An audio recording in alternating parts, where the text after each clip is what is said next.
BH Invisível, com Gustavo Ziller. Ouvintes da Band News FM e de BH Invisível, estamos de volta com o segundo bloco do programa sobre a Regional Noroeste de Belo Horizonte. Hoje recebendo aqui no estúdio o super-herói dessa região, Felipe Tales, do movimento Viva Lagoinha, e as super-heroínas da região, a professora Lurdinha e a dona Zilda, da Guarda de Congo Feminina. Olha, agora é a hora de eu tentar puxar vocês pelo pé. Como diria no folclore, eu morei em Belém 6 anos, sabe, dona Zilda? E lá, pra tocar medo nos meninos quando a gente tava em Mosqueiro, nas palafitas dormindo, eu falei assim, vou te puxar pelo pé. Matita Pereira vem te pegar pelo pé, né? Vou tentar pegar vocês pelo pé agora, que é lendo uma história invisível que a turma garimpou. E vamos ver se... A professora vai ser mais difícil de impactar ali, porque já vi que conhece tudo, mas eu acho que eu vou tentar. Vamos lá? Então vamos lá. Ó, a região noroeste é a mais populosa de Belo Horizonte, com mais de 340 mil pessoas divididas em 67 bairros. É também uma das regionais mais tradicionais, sendo a primeira a ser habitada fora da Avenida do Contorno antes mesmo da inauguração da cidade. As primeiras áreas ocupadas foram as mais próximas ao centro, como a Lagoinha e a Pedreira Padro Lopes, a mais antiga favela de Belo Horizonte. A Lagoinha, que leva o nome porque realmente havia uma lagoa na região, foi um dos primeiros refúgios dos imigrantes italianos que chegaram à cidade na virada do século, e talvez tenha sido a alegria e a camaradagem desses imigrantes que transformou o bairro no primeiro destino boêmio da cidade. Com o passar do tempo, novas vias e bairros iam se abrindo na região. Uma das vias mais importantes era a antiga Estrada de Contagem, que hoje é a Rua Padre Eustáquio. Sua ocupação inicial foi de pequenos comerciantes que se fixaram próximos à estrada que ligava a capital à cidade de Contagem, mas foi a um padre que marcou a região. Foi a um não, me desculpa, mas foi um padre que marcou a região. A professora Lurdinha já contou a história dele, mas eu vou emendar aqui, ó. Nascido na Holanda e vindo em missão para o Brasil nos anos 20, Eustáquio van Lieshout, ou simplesmente Padre Eustáquio, foi a principal figura religiosa da capital. Inicialmente trabalhando no Triângulo Mineiro, veio para BH em 1941, já com fama de milagreiro. Se fixou no então bairro do Celeste Império, na Capela Cristo Rei, e em pouco tempo o local se tornou destino de milhares de pessoas pedindo bênçãos e cura. Um dos frequentadores da capela era o então prefeito Juscelino Kubitschek, que se considerava beneficiário de uma cura milagrosa atribuída ao pároco. Em agradecimento, doou um terreno para a construção da Igreja dos Sagrados Corações. Pouco depois, Padre Eustáquio foi diagnosticado com tifo devido a uma picada de carrapato e faleceu no dia 30 de agosto de 1943. Acertou. A gente podia fazer um jogo com a professora Lurdinha hoje. Santo Cristo. Apesar do pouco tempo, a passagem do padre foi imortalizada na cidade. A igreja que idealizou se tornou ponto de peregrinação. Vou repetir, a igreja que idealizou se tornou ponto de peregrinação para fiéis de todo o país. Nos anos seguintes, o bairro, a igreja e a principal via de acesso à região foram batizadas com seu nome, Padre Eustáquio. Hoje, ele já é considerado beato da igreja, o último passo antes do processo de santificação. Eu fiquei até constrangido, porque ela contou tudo, Felipe, no primeiro bloco, e não tem surpresa nenhuma, Felipe. Como que a gente faz a partir de agora, Felipe? Assume o microfone e me ajuda a salvar o segundo bloco do programa. Não, nós agora vamos arrematar isso aí. Como é que nós vamos arrematar, professor? Nós vamos arrematando. Por exemplo, uma coisa que o Felipe até deve saber bem, que o Padre Eustáquio tem muito interessante, é junto à Feira Coberta, tem um Centro Cultural Padre Eustáquio, que desenvolve atividades culturais muito importantes. Eu mesmo, por exemplo, forneço muito livro, que eu desativei uma biblioteca agora, eu levo muito livro para lá, eles fazem, eu já fiz palestra lá tem festival de poesia, tem festival de dança, eu já fiz oficina de literatura lá, o poeta Rogério Salgado, que é colega meu, vive fazendo oficina de poesia, de literatura lá. Eu já fiz, que tem até a ver com a dona Zilda aí, oficina de estandartes. O estandarte que é usado nas festas nas guardas de Congo. Sim. Eu faço, já fiz lá, ensinando como se confecciona. Felipe, eu tô vendo você anotando aí tudo que a professora tá falando. Uma atividade cultural. Como que você garimpa essas coisas que você descobre lá? Então, é justamente isso que eu tô anotando aqui, porque uma das... Agora, assim, a vivência essa vivência dos lugares, isso a gente tem de dentro de casa. Né? Isso vem de casa. Vem. O tomar a benção, Com certeza. o conversar com o vô, É. né?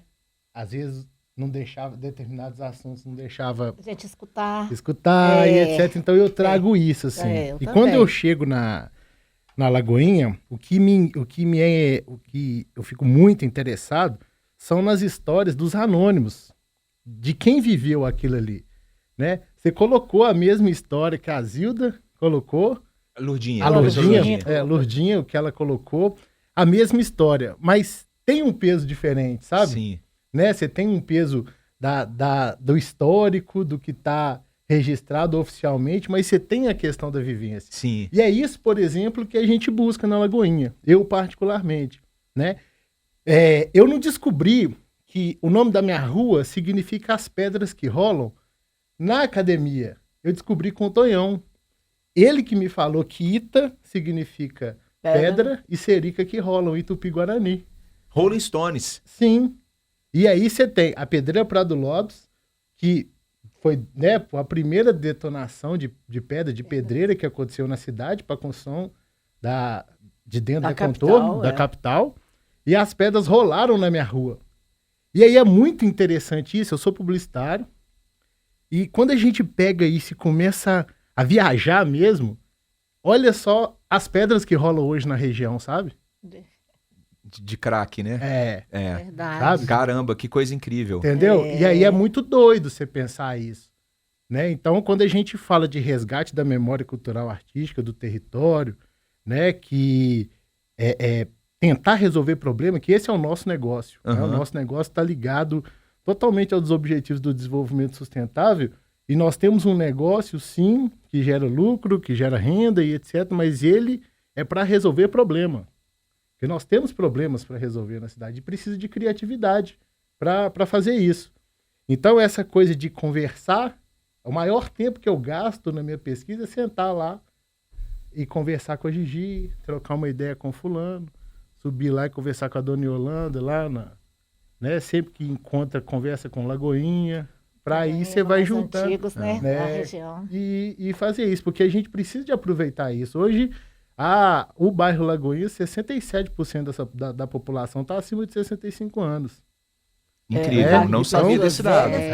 E é um bairro gozado, ele é cercado, né? Você vai concordar comigo ou não, mas eu creio que sim. É um bairro cercado de muito preconceito. Sim. Por quê? Era um bairro onde havia um altíssimo índice de prostituição. Era mesmo. Então a gente não podia, a gente que era moça, na década de 60, não podia passar na Lagoinha por nada. Nem ia à igreja. Trabalhei muito a lá no igreja da supermercado, Conceição, porque a gente Júlio, tinha que mais passar amigo. no meio da prostituição. Então, muita prostituição, muito vadio, muita gente Era de rua. E, no entanto, é um bairro, assim, de uma cultura ímpar, de muita musicalidade, né? Muito samba, muita Sim, música. tem um berço de samba lá muito forte, né? O próprio Congado tem um berço lá muito forte. Dona Zilda, trazendo um pouco a palavra para a senhora, quando eu já fui músico aqui em Belo Horizonte, o primeiro disco que minha banda lançou, ali no final da década de 90, a gente fez uma pesquisa muito grande em Congado. Foi quando eu conheci a guarda do bairro São Paulo, né? Que troca de rainha e etc. Vocês recebem pessoas lá quando vocês estão fazendo troca de guarda, quando vocês têm aquelas atividades de fim de semana que todo mundo vai junto para fazer uma comida e conversar? Ou se chegar uma pessoa lá para ver, para tentar bater um papo, vocês têm esse tipo de recepção lá? Temos sim. Olha, agora mesmo vai ser em junho, agora dia 15, 16, 17, vai ter a festa do Divino Espírito Santo, que é do Moçambique, né? Então, onde vai vários congados de fora, de outras cidades, que vai nos visitar, que vai ajudar a fazer essa festa, onde que tem muita comida, o dia inteiro dando comida para o povo. Vai todo mundo, a gente convida a todos para poder participar com a gente, para fazer juntamente, fazer essa confraternização, né? Que eu acho que é muito bonito e muito importante para a nossa região. Dia 15? 16 e 17 de junho. Já é semana que vem, pessoal. João Vitor, anote isso aí pra gente colocar na coluna durante a semana. Dia 15, 16, 17, semana que vem, a gente tem a festa... Do Moçambique do Divino Espírito Santo. E onde exatamente que é a festa, Dona Zilda? É a Rua Henrique Dias, 107, no bairro Aparecida. Aí, bairro Aparecida, Rua Henrique Dias, 107. Olha, Ô, João Vitor, já vou te colocar numa enrascada aqui. Pra quem não sabe, João Vitor é um dos produtores do BH Invisível. Sempre que a gente tem umas ideias malucas, ele entra numa roubada com a gente. Pode convocar todos os pauteiros de BH Invisível para essa festa, hein, João? Com certeza. Vamos baixar lá em peso pra gente divulgar. Tá combinado, dona Zilda? Combinado. E eu Recebe já, a gente prazer lá. já me receber comprometi com Dona Zilda que eu não vou com o meu olhar de folclorista, eu vou meu olhar de cultura popular.